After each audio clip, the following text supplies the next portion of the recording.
Greetings and welcome to another edition of the Red Pill Diaries, and I'm your host Rashid. And we wait for Matthew Ehret to join us. He should be joining us in the next few minutes or whatever. But I want to also say this right now: we're having problems already again. So you know, and this time it cannot be blamed on YouTube.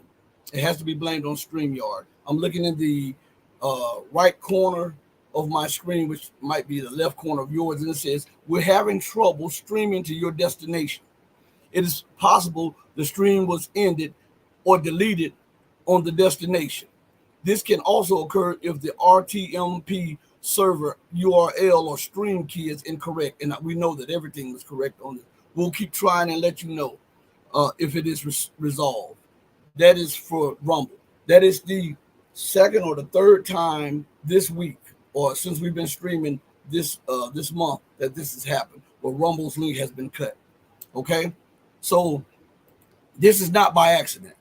So as we wait for our good friend Matthew to come through, as a matter of fact, while we're talking, give me a second. Let me see if he's hit me up.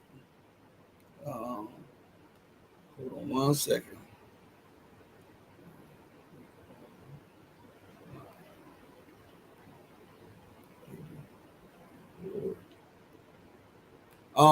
I just hit him up with a message. All right, so we'll wait for him. But just let's go over a little bit of the news, okay? Because sometimes I watch the news and it is so outrageous to sometimes I have to just pull back, even when it comes to alternative media news, because some of that stuff is outrageous too.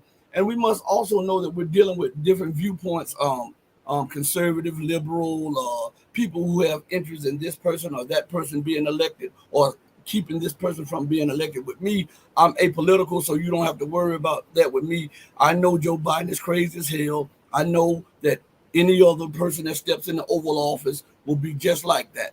Okay, I have a clip, but it's not downloaded yet. But it's about Vladimir Putin. Let me see if I can pull it up on this computer first, and then I want you to hear what he has to say about this situation. Okay, let me see something. Let's see. Oh, YouTube. It is on YouTube, I believe it is. There's Matthew right there in the booth. So I'll bring Matthew on the screen, and then we'll continue to discuss this. This is my guy. How's it going today, Matthew?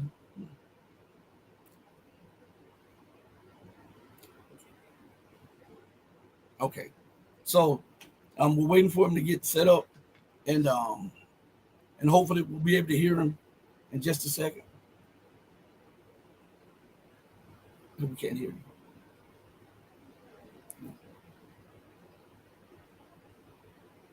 So maybe let me see if I can do something about it on my end, because it's telling me that he's not connected. Hold on. Let me see if I can hear you through this.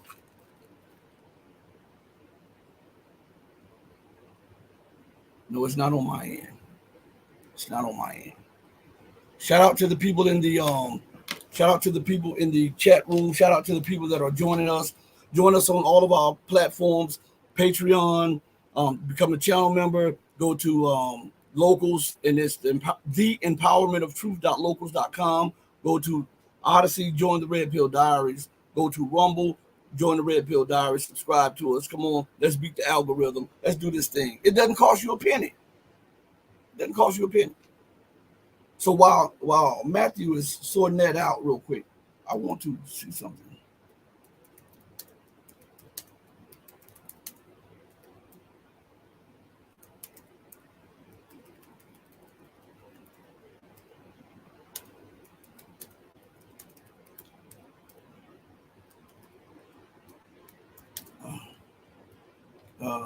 Here we are right here. Let's see if I can pull it up for you.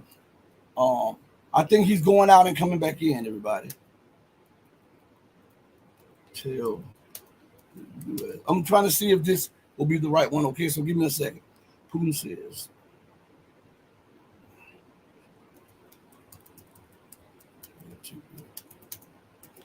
If this is the one, if I can pull it up. Yeah. I pulled it up. So I'm going to try to pull it up on here. I see Matthew trying to get back into the booth. We'll give him a second, okay? everybody. I'm going to put it up on here, and I want you to hear what Vladimir Putin has to say about U.S. political system and those who step into power. Okay, give me a second. I'm doing it on this one. I just wanted to see if I can pull up the keywords for this, and it is. Hold on one second, everybody.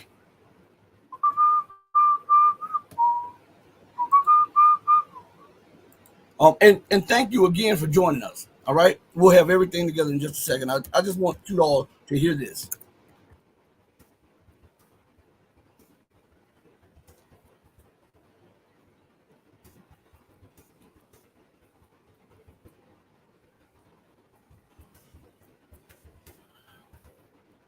See if we can put it up on this one.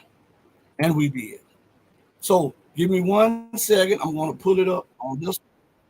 Let me go back here for a second. See, this is live, so hold on. Let me add it to the screen, and I'll play it. Okay.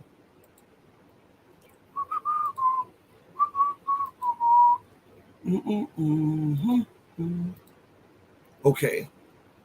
It should be coming up on your screen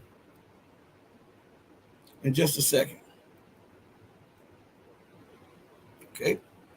All right here. Now, I hope everybody can hear this, okay? And we're using this for educational purposes, so we should not be giving a strike against the channel or anything. This is for educational purposes. Okay, so listen closely to what Vladimir Putin has to say about this. На этом саммите НАТО говорили о том, что НАТО хочет наладить хорошие отношения с Россией. А зачем тогда увеличивать военные расходы? Против кого воевать собрали? Здесь есть некоторые внутренние противоречия. Но на самом деле это не наше дело. Пускай это в основном НАТО разбирается, кому и за что сколько платить. На нас это не очень беспокоит. Мы обеспечиваем свою обороноспособность, делаем это надежно, с перспективой на будущее. Мы в себе уверены.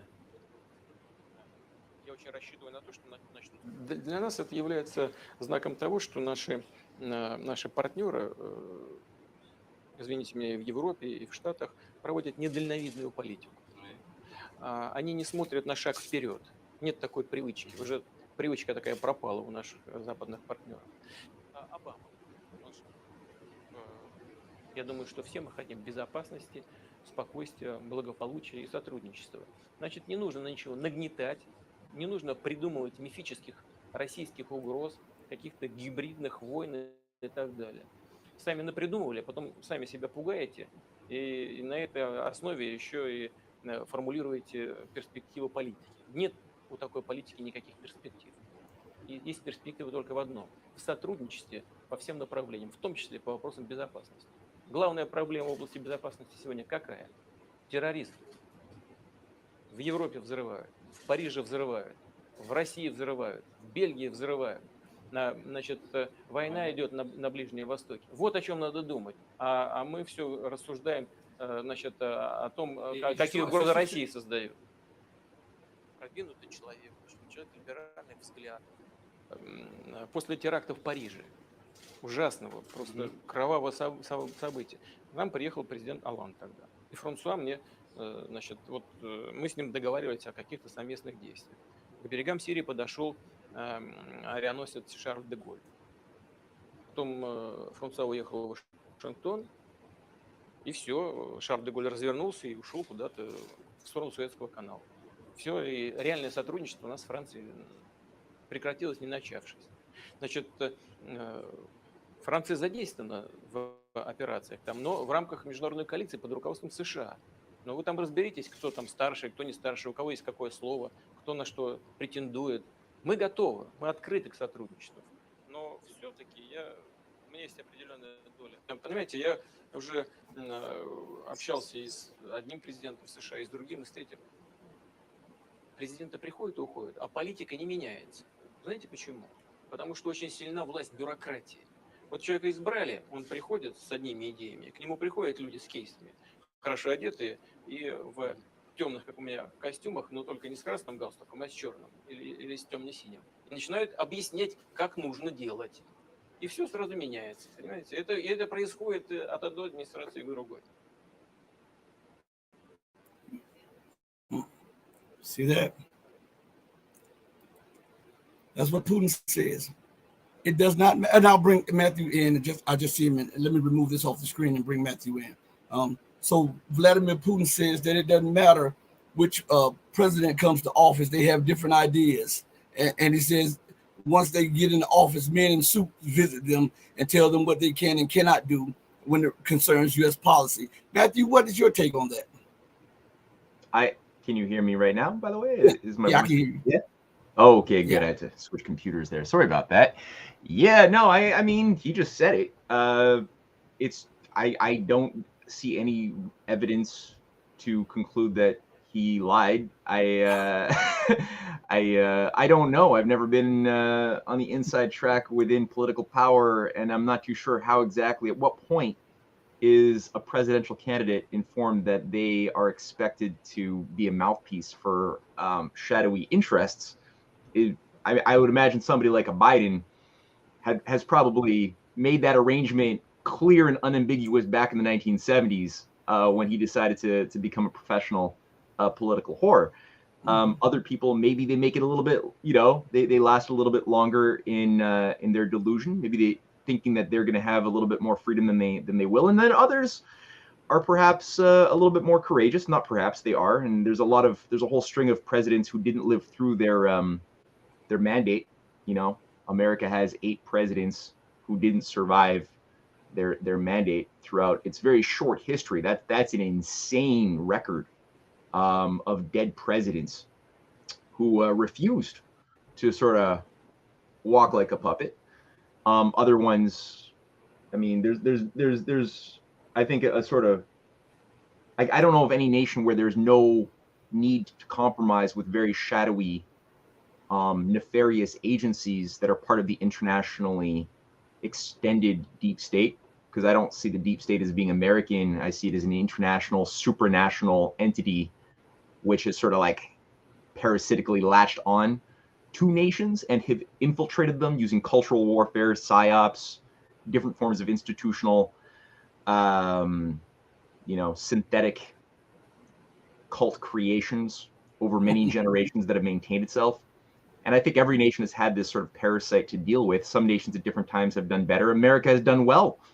Its origins were based on the rejection of this oligarchical agency in the first place, even though there were immoral compromises that were made amongst various factions within the founding fathers, some of whom wanted to just remake their own empire around the slave power.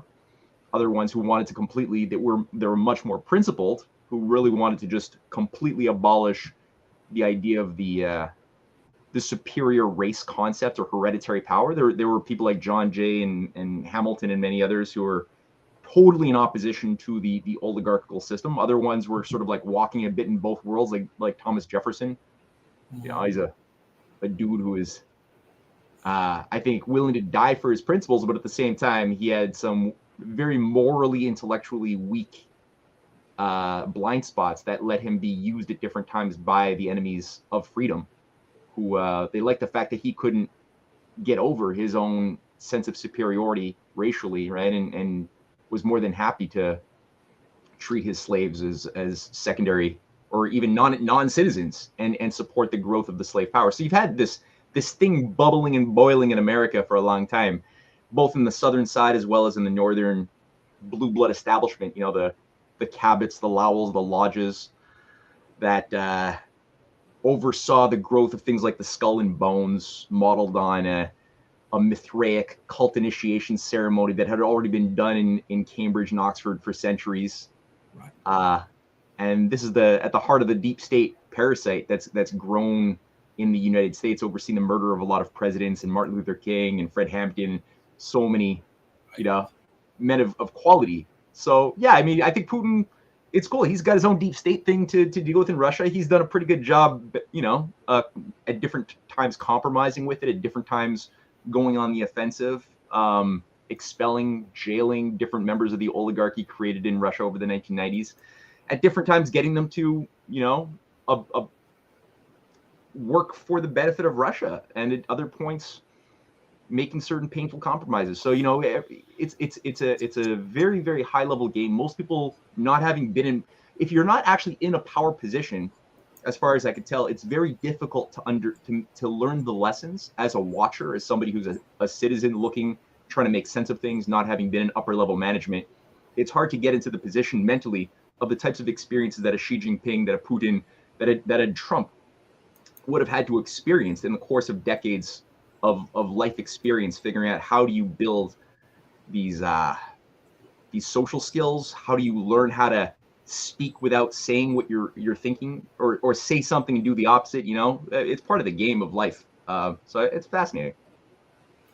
Well, before we dive into the China thing that you and I were talking about, what do you have to say about Trump? Because, you know, Trump is a phenomenon unto himself, because he's not a politician, but we know how U.S. politics work. What do you think about him, and do you think he would bring anything different, or would the deep state allow him to bring anything different to the presidency? Yeah, I do think that he's a human. There aren't many people in high politics that, in my mind, at this point, qualify for that label of human. When I see most of these characters, it's just, I'm looking at some form of technocratic zombie or neocon, you know, fanatic. I don't see something so when I say human, I'm saying, like, I'm not trying to infer lizard people or shape-shifting aliens, or some people might hear it when I'm saying that. No, what I'm talking about is that what is distinguishing us as being humans and not, let's say, like chimpanzees, which are very DNA biologically similar to us, is, in my mind, the capacity to use reason as a power that can allow us to make discoveries, to communicate those things through language, to act according to those discoveries, which requires courage, conscience. So the use of conscience tied with reason, with purposefulness that we associate with ourselves, the process we're born into, what we think we're going to leave behind, you know, that defines our priorities, our value systems. That's what I'm thinking when I say the word human. And when I say the word, like, when I look at a Justin Trudeau, or I listen to a Chrystia Freeland, or a Jake Sullivan type of personality type, you know, I'm not saying that they're not biologically human. I'm not saying that. And I'm not saying that they didn't have, and maybe, you know, that they don't have somewhere embedded within them something that could be maybe kindled as a little ember, maybe, that's been really smothered over years and years of conditioning that they've been groomed into. But I'm not seeing something that's susceptible to conscience and reason. It's not something you can sort of negotiate with, that type of personality type, which unfortunately is prevalent in the political class of Washington and Ottawa, as far as I could see it, or Brussels. So I do see Trump as being a human being susceptible to human thinking, negotiation, using reason. His track record before he became president, during his time as president, involved a lot of stupid things that he said, a lot of pretty good things that he would often do surprisingly. As you know, we just heard, he just gave an interview this week describing the whole near war with Iran in January 2020, when Soleimani was killed. And that was an intense month.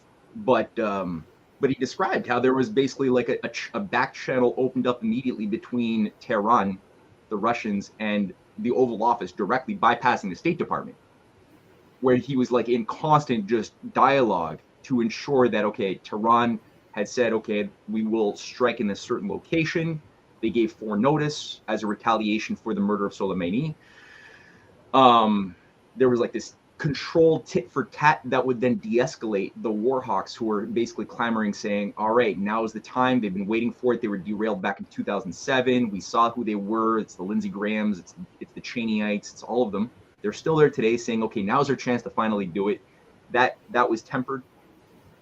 And we could see that there was like a controlled off-ramp created. And I think a lot of that, even you can't say, because people say, oh yeah, see, that's why Trump is bad. He killed Soleimani, and he bragged about how great that was that he killed Soleimani. Well, I mean, it's part of the. I think he was using a bit of the WWF, the World Wrestling Federation technique, in that sense of often just playing the drama out. And you can't basically be a sitting president of a major nation and say, "Oh, I've got this shadow government, this independent military industrial intelligence complex that doesn't obey me and that's often working against me." You can't say that. If you do, you're immediately done. Like you can't say how the game is wired, how it's rigged. You can't. At that point, you are finished. So when you're in such a situation, you have to sometimes. It's like Aikido, right? That I see it as kind of like, I'm not saying Trump knows Aikido. I'm just saying it's kind of like that principle of you got to somehow take the momentum. You didn't create that momentum, but you've got to find a way to use it in a way that takes the power and purpose of that wave away from those who made the wave and into something that has a future. Like, why does China promote or support the green agenda? Do they really? I don't think they do. But at the same time, the nation has poured more money than like all the Western nations into like solar panels, windmills, green energy tech. It's not like they invented any of this tech. It's not like they even invented the idea of carbon dioxide as the bad thing that we have to decarbonize. They didn't invent any of that stuff. They're reactive, but they're trying to stay in control of the narrative.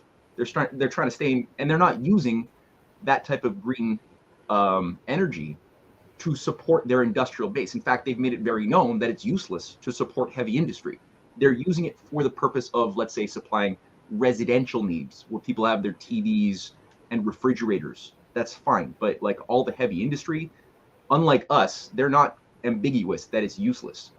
And for that, they're putting more money than anybody into, clean coal, natural gas, oil, petroleum, nuclear power, fusion power, like all of the things that the COP28 freaks are in opposition to, because they value increasing productivity, increasing abundance, but they can't just come out and say, "Oh yeah, green energy is a fraud. The science behind it is a fraud." They can't say that. It's essentially, because as soon as you say that, if you're in political power, if Xi Jinping comes out saying that, well, that's basically admitting that there's an agenda to reduce the world population, because it implies immediately there's consequences to you taking note that the whole scientific apparatus around the Intergovernmental Panel on Climate Change, the entire Rockefeller-funded agenda that's been going on for decades and decades, perverting the educational system in climate science, but in a variety of other things. All of that is tied to an agenda to get us to believe that we are ultimately pollution machines, that human population is bad, and that we should be happier to be in harmony with some computer models sustainable, like what computer models from the Club of Rome back in the 70s have said is the global carrying capacity of, let's say, I think the consensus is about 1 billion humans should be permitted on the earth. That's the heart of this thing. So if China says that, they're basically admitting that there's a war against humanity, a war against not only China, but the US, Europe, everybody. And at that point, all of the bridges of negotiation of talking to whatever is human within the political, influential, or business class within the Western world, it's gone. Like at that point, it's wartime now. You're accelerating. So it's difficult to walk that balance, which I guess folds into a little bit of that Putin remark, or the consequence of what Putin was saying, the meaning of the the men in black suits. I want to go back to something you said. Did you imply that that Trump was saying that the death of Soleimani was not really ordered by him, but it was ordered by the deep state? No, I'm saying that that's what I can infer. And that's what I can infer based on on the consequences of how he reacted in the wake of Soleimani's murder, and also what was building up before that. Because it's like you always want to look at what is being derailed on the one hand, and a big part of that was that Trump was doing quite a lot to the key focus and theme that I saw going in through from 2016 onward is this effort to create a U.S., Russia, China economic cooperative alliance. Also on military cooperation in Syria with the Russian military.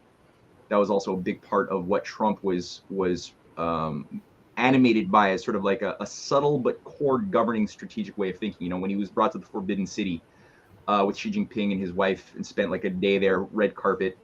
That was part of the program to create a base of rebuilding America's destroyed manufacturing in Detroit, Philadelphia, like the whole Rust Belt. That was destroyed by decades of conscious design by those who wanted to turn the USA into a giant bubble that could be detonated and reduced into civil war and depopulation. That's what Kissinger was doing when he was overseeing the creation of the consumer economy with the Trilateral Commission back in the early 70s.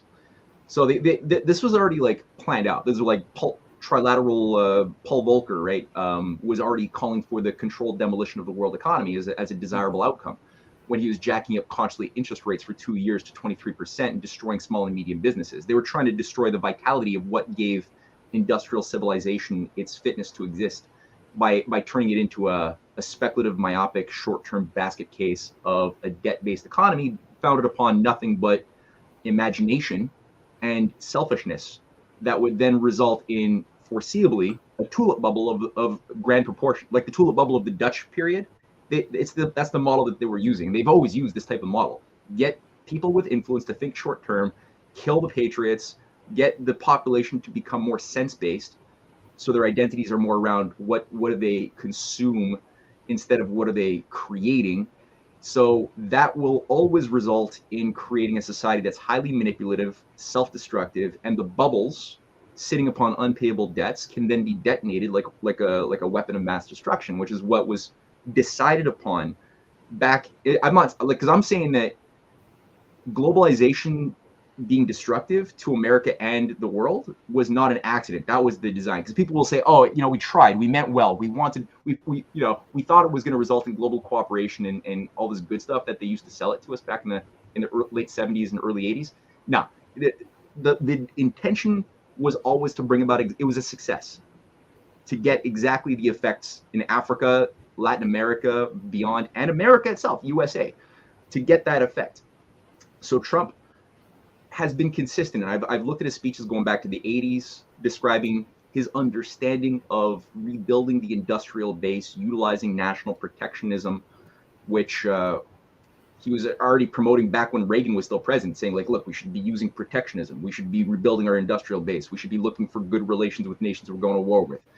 And then when he actually had power, he didn't just say those things he was saying back in the 80s and 90s. He started doing things that I could trace and measure, despite having a whole den of vipers on all sides surrounding him, brought in with him, like on every level. But so China was a key part of the success of the rebuilding of America's industrial base. And that was part of the US-China trade deal that was going into effect in January 2020. So that the first tranche, it was a $300 billion deal where China was going to buy $300 billion of US finished goods as the first of about untold tranches of like slow rehabilitation of the US economy. So January, that was a key year right before COVID was sprung onto us. It was also the year where, that month was when George Soros gave his famous Davos speech saying the biggest threats to my open society are Trump's USA and Xi Jinping's Belt and Road. That's also the month where he called for the overthrow of Xi Jinping, making him sound a lot like Steve Bannon, frankly. That's when people started, some more thoughtful people began to realize, wait a minute, the Steve Bannon and George Soros machinery is actually sounding kind of uncomfortably similar. So yeah, Trump was also working with Putin. At least trying his best to get collaboration with Putin, both in Syria, where he got the U.S. military to cooperate with the Russian military, but also on the Arctic front. He made a big push for building rail through Alberta into Alaska as part of the Russian dynamic of opening up the Far East and Arctic, as well as the polar Silk Road of China. That he put an executive order behind that, based on this thing, fought for it. There's a lot of vipers stopping that, but he pushed for it. And then it would have happened had the elections not been fraudulently intervened upon. Which I don't know if I'm allowed to say that if this is streaming to YouTube or not. I'm sorry if I. they are so very picky about stuff like that, man. I mean, they are crazy about it. This is on YouTube, isn't it? And isn't it ironic that you can question the integrity of everybody else's election system and government elections or whatever, but you can never, ever, ever put in doubt the elections of the West. That's crazy. But I want to ask you before we dig into this China thing, what is your perception on what is going on in the Middle East, be it Palestine, Israel, or be it the flare up between the U.S., the Houthis, Iran, and the surrounding nations? Yeah, I mean, my take is not dissimilar from the typical guest that you have in your program. I mean, I think that it does actually touch on what I was just saying, because a big part of what would make the China-U.S. relationship work with Russia is also a stabilized Middle East, and the knowledge that Iran has had a long-term negotiation to integrate its economy with the Belt and Road Initiative, also with the North-South International Transportation Corridor, which would go from northern St. Petersburg. Actually, now it's even further north, where Russia is planning on quintupling its freight traffic through the Northwest Passage in the Arctic. There's a lot of strategic ports being built up, new cities, a lot of rail as well overland, but part of the rail that would go from the ports down through Russia, through Armenia, Azerbaijan, Georgia, into Iran, and then into ports in the south of Iran, the Chabahar port and Bandar Abbas as well, into India. That's 23 years plus work, and that's also part of that's increasingly become part of the Belt and Road Initiative. So it's the north-south branch of the Eurasian integration strategy as part of this greater Eurasian partnership. So Iran is a key player, and it's one of the few nations that have managed to really claim an authentic claim to sovereignty, like actually having national sovereignty over this internationally extended oligarchical agency. Although they have problems, I'm not saying that there aren't penetrations. There are. That's what people like George Soros are able to play with when he does things like the 2009 Green Revolution or the recent attempts to destabilize Iran. It's because there's something in there that is not loyal to Iran or its people, which is facilitating some of that. Mm-hmm. So you have these things. But overall, it's one of the most sovereign countries in the world, sovereign economic chain of production chain as well that they've been able to create. So that's a key part of what makes China and the whole Eurasian program work. The Belt and Road. It's also, there's 2 points of the Belt and Road that pass through Iran into Afghanistan, into if it's permitted to be built and not destabilized, also into Pakistan, which Iran and Pakistan have come to some interesting negotiated resolutions to certain problems, especially in the wake of that little exchange that they had where both sides had their various terrorist groups in Baluchistan that were eliminated, at which point they finalized this massive economic cooperation deal, but also that dealt with dealing with the border issues that they've both had for a long time, that has a lot to do with foreign interests controlling the ISS, the Pakistan Intelligence Service, and bringing the Pakistan-China aspect of the Belt and Road, the economic corridors, into a cooperative relationship with Iran, which certain influences outside of that region would like to keep Pakistan against Iran as competitors. And in fact, no, it's not. And then also there's rail that China is assisting with Iran into Iraq, into the Shalam Basra railway. That's an important one as a connecting point that would connect into the Iraqi rail system, that would connect into Syria, that would connect into Lebanon, that would connect up into Turkey, that would tie into the north-south transportation corridor. Like, all of these things are super, super important.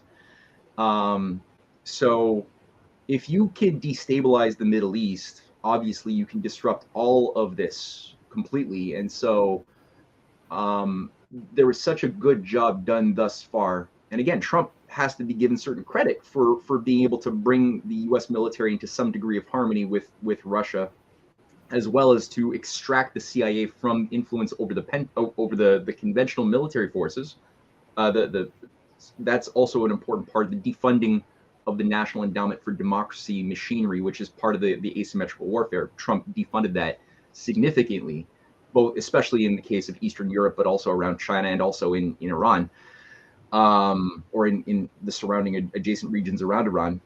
That gave a space for China to grow from 65 member nations as far as their, the MOUs of nations around the world who sign on to the Belt and Road Initiative. It was around 65 in 2016, and then through the types of work that Trump had done, a space was created that allowed for China to grow that number to 137 nations during that 2016 to 2020, and since then it didn't really grow too much. So again, I give credit for a lot of that space having been created, and I think that those who want to blow up the region now are looking to really kick over the chessboard. And the most dangerous thing is obviously ISIS, which has been a Western creation, and our Western.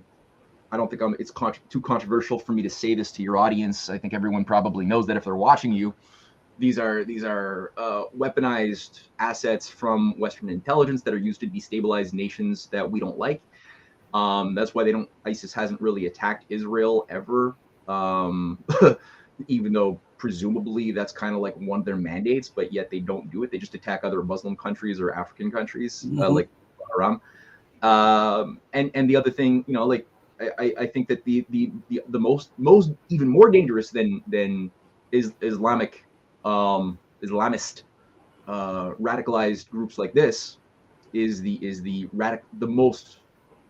fascist sort of thing that we've seen take over control of Israel's governing class, which doesn't seem to want to do things for their logical self-interest at all. Like even the perverse definitions of logical self-interest we could think of, they don't seem to be animated by that. They seem to really want to usher in or manifest a prophecy that was given apparently to their people 6,000 years ago. And that's like there's this weird occult Gnostic obsession around rebuilding some Kabbalistic temple of Solomon in a certain region that happens to be really close, if not right exactly where the Al-Aqsa Mosque is, which requires that be destroyed in order for this Solomon's temple to be rebuilt at that spot. Apparently, a lot of the components of the temple have already been constructed or are in warehouses. A lot of the things, the so-called prophesied, ritualistic garbs of the priests that are supposed to be wearing these things are already made, and they've already bought the red heifers that are supposed to be sacrificed, these perfect red heifers for some idiot Zionist farmer or tech rancher in Texas who sent them down to Israel. So like that for me is like this most concerning thing, that this genie has been let out of the box. And there are sane factions I know that there are within Israel that don't think this way, that are like, I guess you could consider them more connected to what we used to know of the old, the labor Zionist movement, who were, not that they didn't have like racist problems, I'm not saying that, but they at least were a little bit more, they weren't fanatically cultish in their eschatology, and they were typically like Yitzhak Rabin types or Yossi Beilin types. They were not trying to create a new Masada cult. They were trying to look for like positive win-win cooperation with their Arab neighbors that could build economic, projects together and live in at least tolerance together, maybe with some economic benefits together. That's like the type of thing which China and Russia are trying to speak to and empower, and hopefully bring that back into the discussion, because the current thing around Netanyahu is invulnerable. It was like what I was talking about with like, where's the humanity in this person versus this person? There's not much of that in those around in controlling positions now in Israeli power politics. There's not much reason there. They're not, but here's the thing too, right? Like I was mentioning, you got the technocrats, so you got the Malthusian sort of human machines who think like technocratic zombies, like Borg liberal, you will be assimilated types, which is of like, it's not like it's not religious, even though it has like a pseudo-scientific sort of veneer to it. like when you listen to Yuval Harari type, they think of the human machine as a machine, but they also have their own internal religion, which is called transhumanism. It's like a form of Darwinism for the elites, because you got the Darwinism for the masses, which is all based on like random natural selection, random mutations, chaos governs, nature. There's no directionality, no quality, no purposefulness anywhere in nature. It's just randomness. And there's certain, for some reason, mechanisms in the machinery that involve like, some species get lucky, get a bigger claw, use that to then survive longer, have more sex, eat more food in a world of diminishing returns, kill the weak. So the weak are weeded out of the gene pool. And then for the elites, for those who are or call themselves elites, the alphas, they have a variation on that theme where it's like, no, they know, but most people are not allowed to know that there actually is a directionality in the flow of evolutionary material. But you see, only we who are born into the hereditary class, or those who are able to demonstrate some sufficient immoral viciousness tied to some intelligence, like a Henry Kissinger, who can like be recruited into a managerial position and serve as like a house slave, the governing class of hereditary elites, then you're allowed to know. Then you're allowed to know what the community college trained kids studying biology are not allowed to know. And that's that we are actually the superior beings who are controlling the levers of evolutionary forces, and steering it in a direction that befits our desires as the alpha class of the brave new world. But then, so that's one type of I would say like left, like liberal imperialist technocrat type. But then you have what you see with this Zionist, this fanatical Zionist neocon type, which is similar but not totally the same. It's also obviously very religious. It's very much based on a racist elitism. So in that sense, very similar, but a little bit more like not as sophisticated. There's no attempt to try to masquerade your geopolitical racist view of the way things should be around some scientific veneer. That's not a desire by the neocon Zionist class. It's more like your might makes right. It does have some sophistication to it. There is some Straussian, lateral speaking, making the noble lie appear true. There's a little bit of that too. Don't get me wrong. It doesn't succeed because it's not sophisticated, but it doesn't try to appeal to science as much as to religious sort of fervor or interpretations of prophecy, whether from the Old or New Testaments, and spin it for geopolitical effects, which again is very dangerous when you let that genie out of the bottle, because I don't know. I don't know what to do with that. It's I'm hoping Xi and Putin and so far they've exhibited a power of temperance. Iran has been very, very. I've been impressed so far with Iran's ability not to fall into the traps, because there's traps being set to try to provoke a total war. I feel bad for like Egypt and Saudi Arabia in many ways. Like people are giving me or give them a. I think it's easy to criticize Saudi Arabia and Egypt for not doing more to defend the Palestinians, and it kills me. It really does. I'm not trying to speak coldly. I mean, I have friends in the region, in Syria, in Palestine, who I speak with, and it kills me to see what is happening. But we're like, the way I see it is like we're on the precipice of the collapse potentially of civilization into a prolonged dark age that could span centuries, if not longer. Like it's that precarious. Like the forgetting of like ancient civilizational forces that have been around for thousands of years is in possible danger, greater now than I think ever before, of going extinct for a long time, or at least being destroyed for a long time into hell.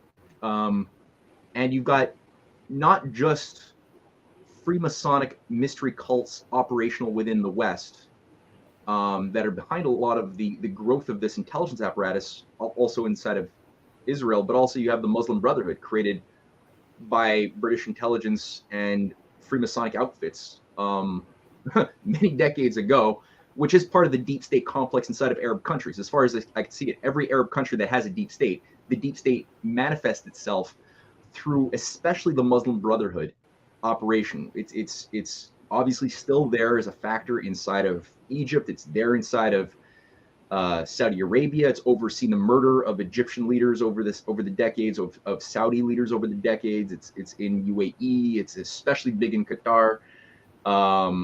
It's everywhere.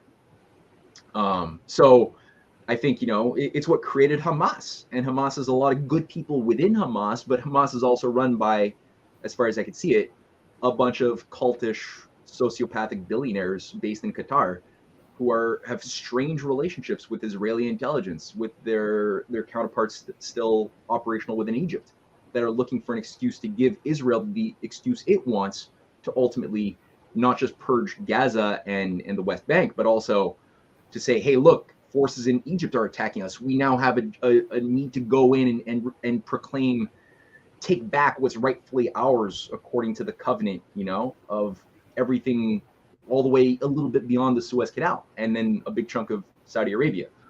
So they just want an excuse, and I that's part of the trappings that I see there. So yeah, it's a bit of a long-winded answer. I'm sorry. I think this question is for you, from Chris H. He says that the Red Pill Diaries, how do you know that Trump was doing all these positive things? Even what Trump says is so confusing. Is it really true to say that Trump is playing 5D chess with the Vipers? Yeah, I mean, I don't like the whole 4D, 5D chess thing. It's kind of, I think, makes it all very mystical. And yet, like, when I look at my studies of history, have shown me that there is a quality of street smarts that will appear, if you're just trying to intellectualize it, very complex and sophisticated, but it's fundamentally human, accessible to anybody who really wants to get something done and has to deal with powerful managerial responsibilities in systems which involve a lot of developing people skills, getting even people who stand for something that you despise to cooperate with you, or even to like you. Just the likability thing is not easy. Just to be like an anecdote, somebody who trains yourself to like get good at telling anecdotes and jokes. It's Ben Franklin couldn't have made the American Revolution happen if he hadn't cultivated that skill set in the decades prior to the American Revolution actually happening, when he was still working, in the 1730s, 1740s. The guy was like, learning the art of relationships and counterintelligence too, to a certain degree. Like, he had to be able to go into enemy venues and be likable, tell jokes, find what's human in people who ultimately despise what you stand for, and you despise what they stand for, but you still got to be able to do it. You got to go into places like Davos and figure out, well, where are the humans? Where's the part of people who that is something that is human, that I can try to add oxygen to the embers to by being human, right? Because there are a few who are completely non-negotiable. You just can't.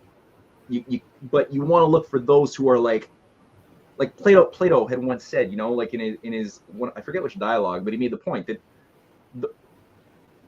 at any point in time, most of humanity is not truly qualified as being something you could call good, or truly qualified as something you could be called evil. The vast majority are somewhere in the gray zone, participating in a bit of both elements, because they're not fully like they haven't done the work of becoming aware of their purpose as a human, how their mind works through self-reflection of its own axioms.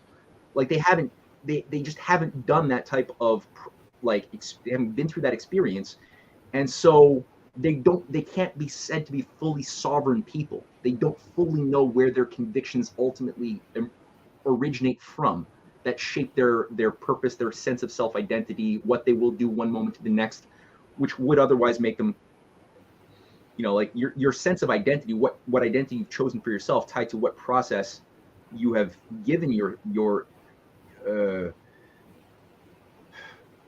what your relationship is to your mind, this power that God gave us, will determine if will make you relatively predictable in a certain way.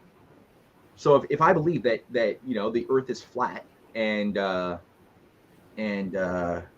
if I really do believe that, and I didn't really question that, I didn't do any experiments, to test out whether my theory is right or wrong, it is predictable that I won't take my boat too far beyond the horizon line of the ocean. I won't go that far. You can predict that. You don't know exactly what I'm going to do moment to moment, but I won't do that. So you can see, like, the oligarchy likes certain big axioms. If I believe that human beings are literally just qualitatively identical to other monkeys or orangutans, with nothing qualitatively making us better than other monkeys, there are certain things I will predictably do and not do if I believe that. So the oligarchy is kind of like, they're very predictable because they're very when I say oligarchy, I mean it very specifically, like the inner closed ruling families, the closed oligarchy that have a very, very specific set of institutions that have been created, that extend past generations and manifest the will of at least this thing into reality, material reality. As far as there's many sub-oligarchies and different types of oligarchies, but I'm talking about the dominant thing that's taken over Western civilization, especially, and wants to rule the world. They are relatively predictable based on their cosmology, their sense of self, which I, having read Plato and St. Augustine, and I think I've got a certain sense of this thing. Very few people qualify as that level of evil or predictability, which is why they often do the exact same thing every single time that they get close to they smell the blood, right? Is divide to conquer, make people stupid, make them fight each other, make the slaves fight each other, try to restore order out of chaos. It's always the same thing from ancient Babylon to today. It's the same thing, but modified with different sort of forms. So, I mean, I think the thing again with Trump is I recognize from at least my studies of psychology and philosophy and history, I recognize that the personality type that he is, I see it as something that has emerged at different moments in different parts of the world. I recognize something human there. I recognize something also very smart, like very street smart, which is susceptible to strategic thinking. Knows how to shut up, basically, is what I'm saying. Like, you could have a thought in your mind, a broad intention, and know how to use your words to either shut up, to not talk, because a lot of people, as soon as they have a thought, they have to speak it, which is like great way to lose, right? Number two, sometimes you could use your words to deflect, to say something which will make people look here, when in reality, you're actually trying to think about what's going on here, which requires as many people looking here as possible so that you can move closer to this thing. It's like, again, it's not 5D, 6D, 12D chess. It's like, it's something that has made humanity function over thousands of years, and it's anybody can kind of get better at this. I know time is limited, but I got to go to your Substack at MatthewEhret.substack.com. You have an article out today, and it says Brett Weinstein goes out to lunch with Tucker. The Chinese boogeyman strikes again. Could you elaborate on that article and discuss your thinking when you put together the article? Oh yeah, well, it's a short article. It's more just like a little vignette, me sharing some of my annoyance at the susceptibility of people who should know better, who know enough that they should be psychologically inoculated to the type of Five Eyes psyop propaganda misinformation crap that we're being like fed on, like China is our enemy thing. There's so much, like we are being overloaded with different narratives, and it's like new things are being created literally by the day. that are coming out of make believe. You know, like not that long ago we had China spy balloons were attacking us that we had to shoot down with F-16 jets, and you got Christopher, the head of the FBI, coming out warning of China cyber attacks. We got former heads of the FBI, like assistant directors appointed by Mueller, who are coming out being sold as like patriotic heroes to patriots in America because they've like sounded the alarm over the terrorists being sent in via the border into the U.S. to infiltrate and destroy China, the America from within, and China's, by the way, behind that. And so anyway, I like Brett Weinstein in general. Like I think that his Dark Horse podcast has had a lot of good content. So I was disappointed that a bunch of my followers had sent me this video on Tucker Carlson with Brett Weinstein talking to Tucker, who, by the way, I mean, I've lost a lot of respect for Tucker. I'm starting to presume that he's not starting to. I'm pretty sold on the idea that Tucker is actually a controlled intelligence operative. Maybe he can be useful. I'm not sure, but I really don't trust Tucker anymore. All that to say, he had Brett Weinstein on, and yeah, the whole thing was on like China. Brett being a Darwinian biologist, so that's his like claim to authority to speak about geopolitics and how China wants to destroy America or subvert America by controlling the immigration flows from the Darien Gap into Mexico and Texas, and it's all full of just lazy ass innuendo. He never proves anything, which is always the case. But Brett, who you'd expect a bit more, because the guy, again, you'd think as a scientist you're used to a bit more rigor if you're going to say something, especially something super inflammatory or that could lead into a hot war with China. You'd want to back it up with a bit more facts.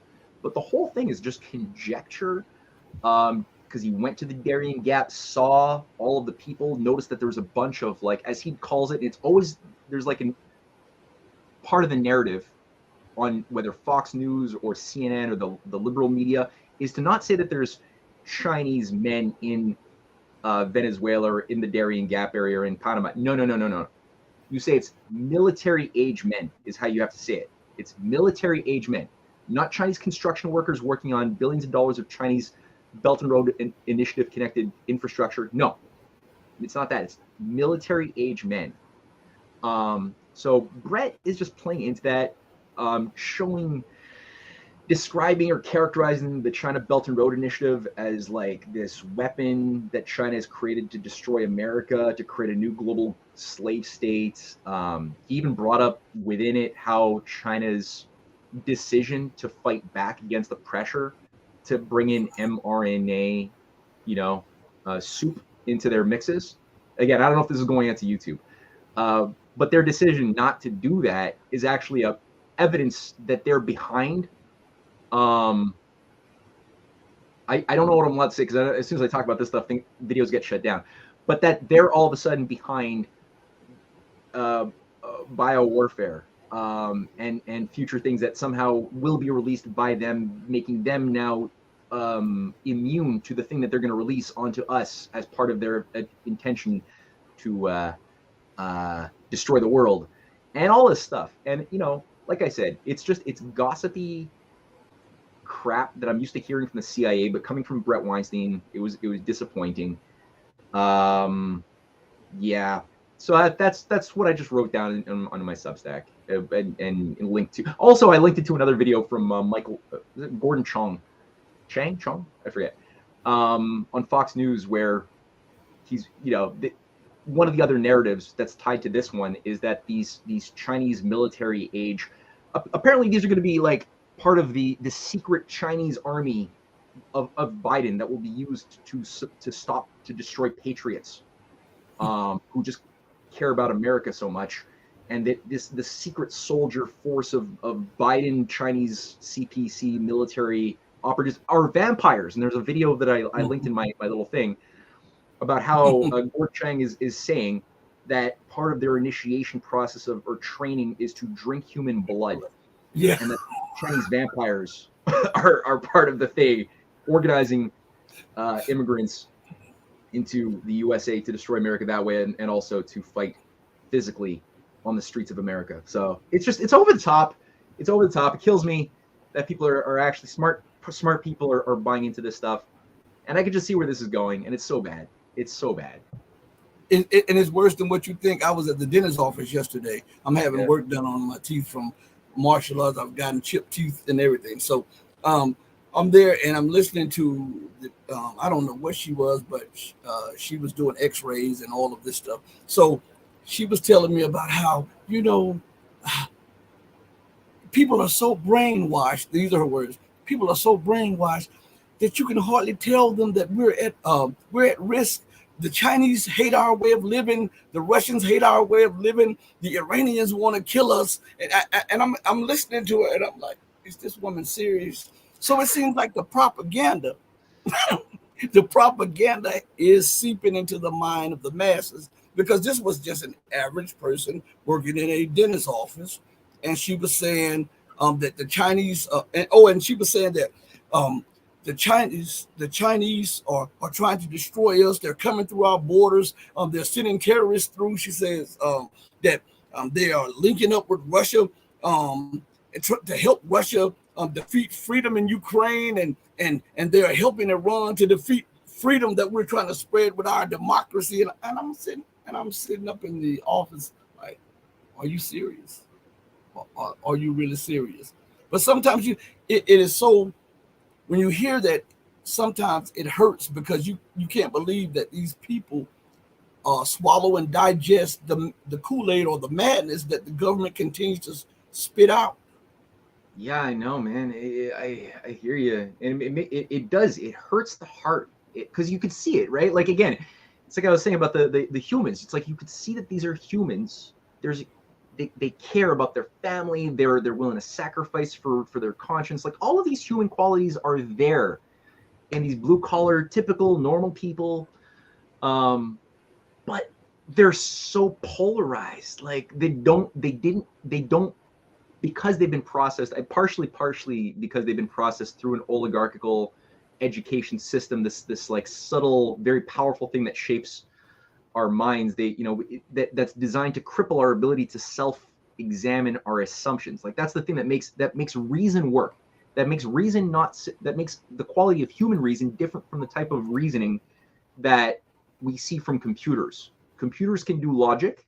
They can do, like, deductive, inductive logic. You could put a question into ChatGPT. It could give you all sorts of very, very interesting answers to your question. It will take, it has algorithms to find all sorts of elements in the internet, in the whole digital space that's ever been, that these AIs have access to generate artistic content. But the AI still is limited in a way that the human mind potentially is not. If the human mind does this one thing, which is what Plato was teaching us to do in the dialogues, which is examine our own assumptions, our own core axioms all the time, as we ask questions and learn how to ask questions. The question is often more creative and important than the crystallized answer one could get from it.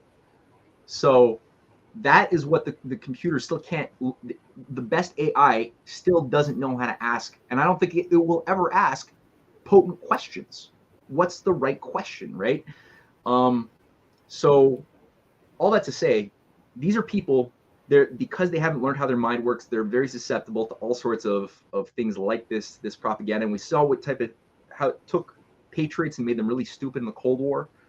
It's the same thing. It's the same quality of garbage McCarthyite, John Birch Society tropes that were fed to us back in the 50s and 60s. It's either the Russians, the Chinese, or the Jews, or some combination of the Russians, Chinese, and the Jews, who are all like our hate absorbers.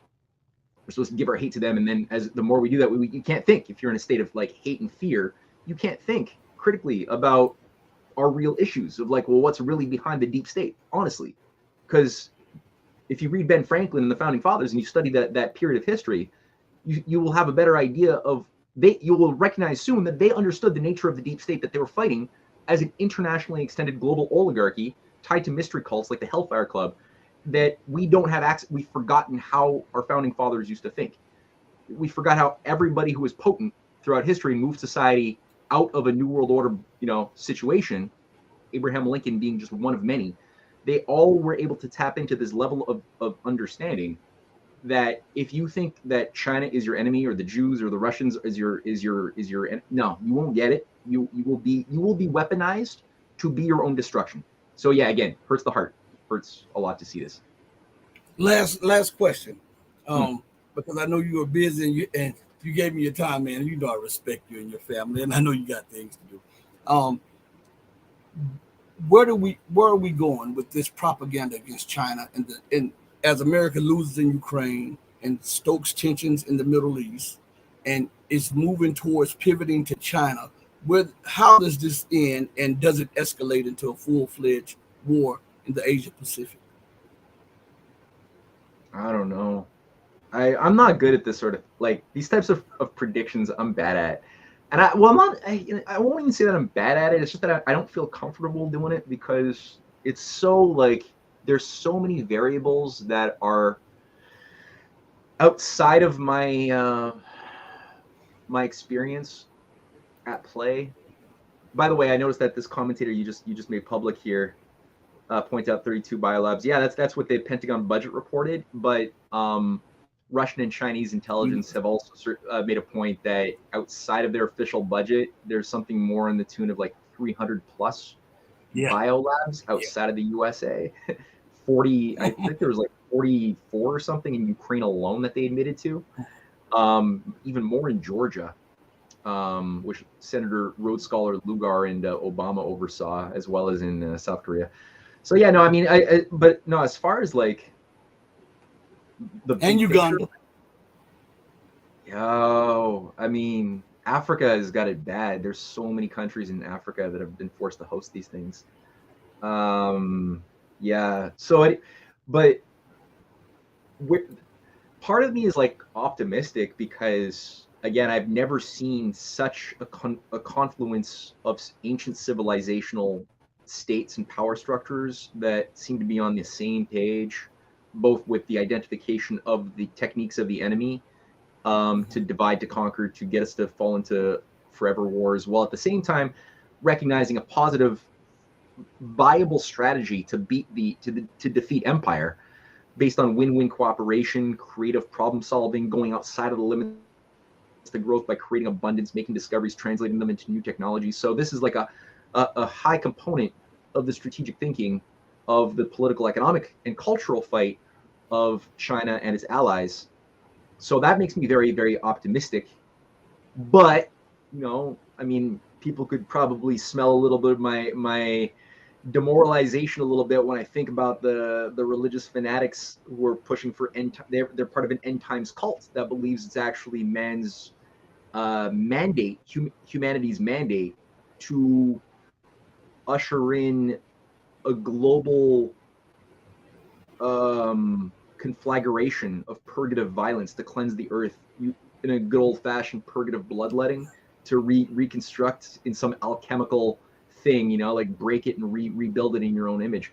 This humanity in a fucked up way, which is not going to work. Even if they were able to get their total chaos operation, it won't work. They're crazy. It's evil, it's sophisticated, but it's crazy, and it never works, even for the oligarchy at the end of the day.